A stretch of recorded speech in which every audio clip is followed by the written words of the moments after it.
তুমি কাউকে ভালোবাসলে বা কারোর সম্পর্কে ভালো ধারণা করলে বা কারোর ভালো চাইলে সেও যে তোমাকে ভালোবাসবে, ভালো ধারণা করবে বা তোমার সম্পর্কে ভালো চাইবে, এটা কিন্তু কখনোই নয়। Welcome to Jahanara's Bengali blog. কেমন আছেন সবাই? আশা করছি সবাই খুব ভালো আছেন। সকাল সকাল বাসি কাজ ছেড়ে নিয়ে রান্না বসিয়ে দিয়েছি। মাটির চুলায় রান্না করছি, ভাতটা বসিয়ে দিয়েছি। আর এবারে জায়ানকে তুলে নেব, ওর স্কুলের জন্য রেডি করব। তারপরে দেখলাম হাজবেন্ডও আজকে তাড়াতাড়ি ঘুম থেকে উঠে গিয়েছে, আর হাজবেন্ড জায়ানকে তুলে নিয়েছে। তো ও এই সময় ওঠে না, মানে একটু দেরি করেই ওঠে। আর আমি জায়ানকে তুলে নিয়ে তারপর মুখ টুক ধোয়াই, ততক্ষণে ও উঠে যায়। আর হাজবেন্ড যেহেতু উঠে গিয়েছে, ও জায়ানকে আর কি মুখ ধুয়ে দেবে। আর আমি ততক্ষণে এদিকে জায়ানের জন্য সুজি করে নিচ্ছি। জায়ান সুজি খেয়ে স্কুলে যাবে। আর এদিকে কালকে রাত্রে পালং শাক কেটে রেখেছি, তার সঙ্গে 2-1 টুকরো মূলো ছিল, সেটা দিয়ে দিয়েছি। হাজবেন্ড জায়ানকে আর কি মুখ ধুয়ে নিল, আর এদিকে পাবদা মাছটা তাড়াতাড়ি করে ভেজে নিচ্ছি।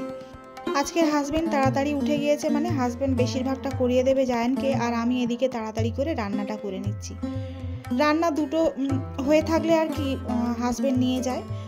সব সময় পুরো রান্নাটা হয় না, যতটুকুনি রান্না হয় ততটুকুনি দিয়েই আর কি টিফিন দিই। আজকে তাড়াতাড়ি রান্না হয়ে যাবে, সব রান্নাটা সবটা দিয়েই টিফিন দিতে পারবো, এটা ভেবেই আর কি ভালো লাগছে। আর হাজবেন্ডকে আর কি এটা ভেবেই ভালো লাগছে। এদিকে কড়াইতে চিংড়ি মাছ দিয়ে দিয়েছি। চিংড়ি মাছ, বেগুন আর পালং শাক দিয়ে একটা চচ্চড়ি মাখা মাখা মতো করবো, ওটা হাজবেন্ড খুব পছন্দ করে। আর এই যে হয়ে এসছে, বেগুনটা উপর থেকে দিয়ে দিয়েছিলাম একটু ঘেটে নিয়ে, আর অল্প অল্প করে মানে অল্প একটুখানি ঝোল ঝোল থাকবে সেই অবস্থায় নামিয়ে নেব। আর এদিকে বেগুন দিয়ে পাবদা মাছ দিয়ে রান্না করব আজকে। সব সময় ঝাল করি, তো আজকে ভাবলাম একটু বেগুন দিয়ে করবো আর কি, তাই জন্য এটা এদিকে বসিয়ে দিচ্ছি। আর ওদিকে আমি জায়ানকে মানে জায়ানের খাবারটা হাজবেন্ডের কাছে দিয়ে এসেছিলাম, ও খাইয়ে দিয়েছে। তারপরে এই যে এর ফাঁকে গিয়ে জায়ানকে রেডি করে দেব, দিলে তারপরে চলে যাবে। আর জায়ানের বইটা গুছিয়ে দিয়ে এসেছি এর ফাঁকে গিয়ে।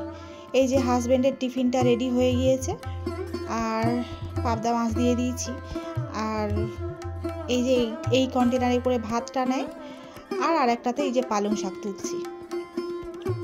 তো ওকে যখন গুছিয়ে টিফিনটা দিয়ে দিই না, মনের মধ্যে একটা শান্তি লাগে যে না আজকে সবটা খেতে পেরেছে বা সবটা দিতে পেরেছি। আর যখন মানে অর্ধেক হয়, অর্ধেকটা হয়তো একটা তরকারি একটা ভাত দিয়ে দিই, তো ওইটা খেয়ে চলে যায়।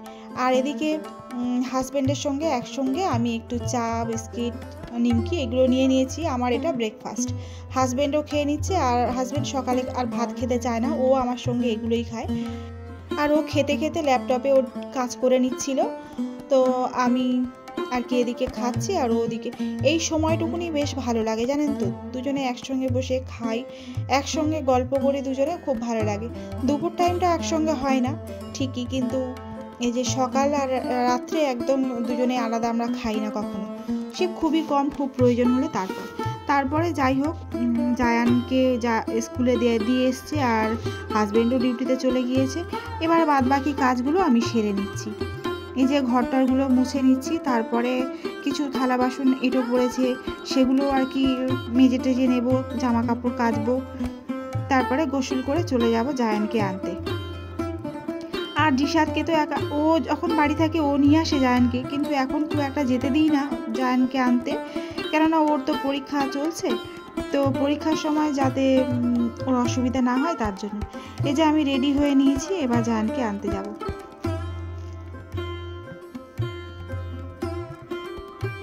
তো এখন না ঠান্ডা পড়ছে বটে, মানে ঠান্ডা সকালে সন্ধ্যায় ঠান্ডা লাগছে বটে, কিন্তু দিনে যে রোদটা উঠছে এত মারাত্মক গরম লাগছে না ধারণার বাইরে, মানে রোদটা আর কি গায়ে নেওয়া যাচ্ছে না এরকম আর কি।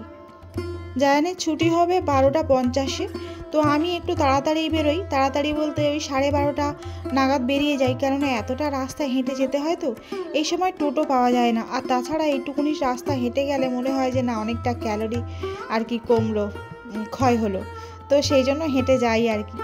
হেঁটে গেলে মিনিট 15 মতো, এরকম মিনিট 15-20 এরকম লাগে আর কি। আমি একটু তাড়াতাড়ি হাঁটি, কিন্তু আসার সময় জায়ানকে নিয়ে টোটোতে করে আসি। ছেলে মানুষ, ও এতটা রাস্তা হাঁটতে পারবে না। তবে এই শীতের সময় ও কিন্তু মাঝে মাঝেই বলে যে মা চলো আমরা হেঁটে যাই, কেননা ও টোটোর জন্য না অনেকক্ষণ দাঁড়াতে হয়, একদম কি বলবো, এত টোটো একদম পাওয়া যায় না আর কি আসার সময়। আর এই যে যাওয়ার পথে এটাই আমাদের বাইপাস, এখান থেকে এত গাড়ি ঘোড়া চলে যে রাস্তাটা ক্রস করতেই ভয় করে, খুব গাড়ি ঘোড়া চলে। আর এই যে ওভারব্রিজটা দেখতে পাচ্ছে নিচে দিয়ে যে খালটা বয়ে গেছে, এটাই এক সময়কার গঙ্গা ছিল, আদি গঙ্গা আর কি। তো এর উপর দিয়ে ব্রিজ, এইখানটায় দাঁড়ালে গরমের সময় যা আরাম লাগে না, যা হাওয়া আসে ধারণার বাইরে। তো এখান থেকে হেঁটে যাচ্ছি। এখন তো তবু এই রাস্তায় টোটো অটো সব পাওয়া যায়, আগে আমরা হেঁটেই যাতায়াত করতাম। তো যাই হোক, গল্প করতে করতে স্কুলে চলে এসেছি। এসে দেখছি এখনও ওদের ছুটি হয়নি। দেখলাম কিছু গার্জিয়ান এসছে, আর মানে কয়েকজন এসছে আর কি। তারপরে তাদের সঙ্গে কথা বলছিলাম। আর এই যে জায়ানের ছুটি হয়ে গেছে, জায়ান বেরিয়ে গেছে। সোয়েটারটা খুলে দেব, সকালবেলা পরিয়ে পাঠিয়েছিলাম, তখন তো ঠান্ডা ছিল, এখন তো ভীষণ গরম। সোয়েটারটা খুলে দেব। আর এদিকে এখান থেকে জায়ান একটা চিপস নিয়ে নিল। ও তো চিপসের বায়না করছিল আজকে, সচরাচর ও খুব একটা বায়না করে না জানেন তো। আর এই দিকটা এসে দেখলাম যে একজন আচার, তারপরে আলু কাবলি, চানা এইসবগুলো বিক্রি করছে। তো আজকে আমার কি মনে হলো যে একটু আলু কাবলি নিই। তো ওই জন্য ওনাকে বললাম যে আপনি আমাকে একটু আলু কাবলি বানিয়ে দিন। উনি আলু কাবলি, চানা এসব ছাড়াও কুলের আচার, চালতার আচার, তেঁতুলের আচার, আমড়ার আচার এগুলো বিক্রি করছিল। তো আমি আবার ওসব পছন্দ করি না। তো যাই হোক, একটু আলু কাবলি বানিয়ে নিলাম। তো বাড়িতে গিয়ে জিসাদ আছে, ও তো খুব পছন্দ করে, আর ও আর আমি দুজনে খাবো, বাড়িতে নিয়ে যাবো আর কি। আর আমার জায়ান তো এসব পছন্দই করে না। এখান থেকে গিয়ে জায়ানকে গোসল করিয়ে নেব, তারপরে আমরা সবাই আর কি খেয়ে নেব। নিয়ে জায়ানকে খাওয়ানো হয়ে গিয়েছে, নিয়ে ওকে শুইয়ে দিয়েছি দুপুরে একটু ঘুমানোর জন্য। কি করছিস ওটা?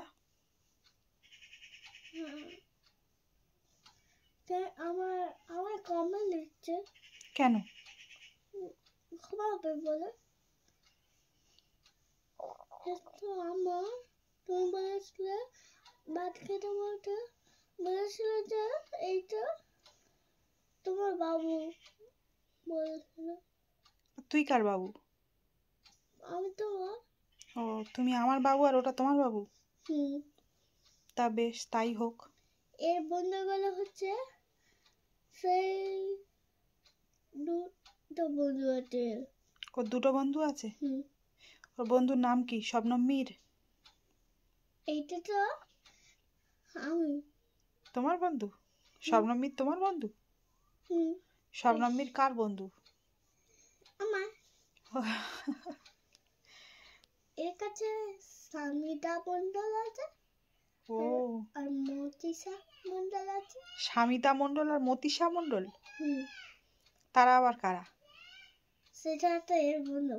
ও ঠিক আছে, তুমি ঘুমো এবার, থাক, ওকে ওর মতো ছেড়ে দাও, তুমি ঘুমো। আর তারপর ওকে ঘুম পাড়িয়ে দিয়েছিলাম।